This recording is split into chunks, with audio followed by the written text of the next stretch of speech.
Assembly इंतखाबात की तारीख जैसे जैसे नजदीक आ रही है, बिहार में सियासी पारा गर्माता जा रहा है। सरकार और अपोजिशन के लीडरान के बीच इल्जाम तराशी का दौर तेज होता जा रहा है। पार्टियां रैलियों के जरिए आवाम को लुभाने में लगी हैं। पीएम मोदी की बिहार में चुनावी रैली का पूरा शेड्यूल भी तय हो चुका है। वजीर आजम मोदी 23 अक्टूबर से बिहार में इंतखाबी तशरीर का आगाज करेंगे, जबकि एलजेपी ने भी चुनाव के लिए कमर कस ली है। चिराग पासवान ने हैशटैग चलाया हुआ है असंभव नीतीश। इसकी शुरुआत उन्होंने की है और 5 साल का नीतीश कुमार से हिसाब मांग रहे हैं।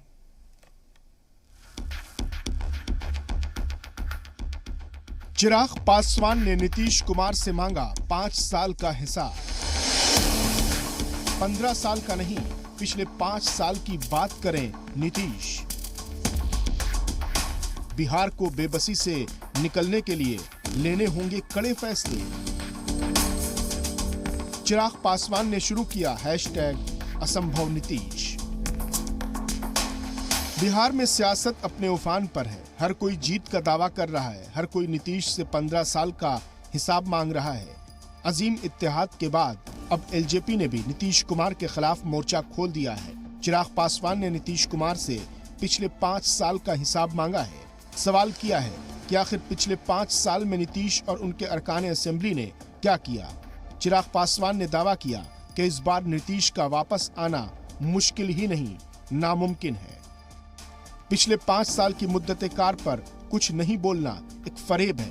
बिहार की आवाम को जानबूझ के पिछले 5 साल के कामों को नहीं बताया जा रहा है। सिर्फ कुर्सी के खेल में पिछले 5 साल साहब ने बिहारियों के बर्बाद कर दिए।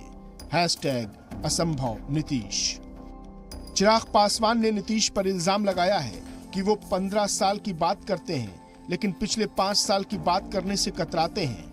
इसके अलावा चिराग पासवान ने कहा कि बीते 5 साल में नीतीश कुमार की कोई हुसूलियाबी नहीं है।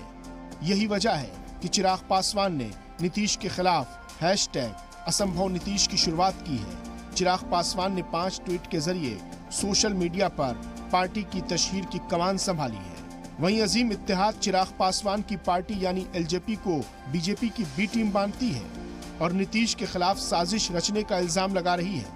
कांग्रेस लीडर तारिक अनवर ने कहा कि एलजेपी का बिहार चुनाव में अलग से उम्मीदवारों को उतारना बीजेपी की एक चाल है। उस चाल में नीतीश फंस चुके हैं।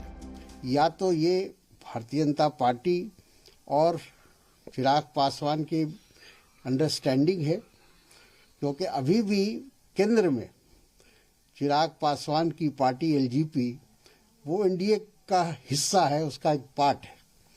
तो ये कैसे संभव है कि हम बिहार में साथ नहीं रहेंगे और दिल्ली में हम साथ रहेंगे।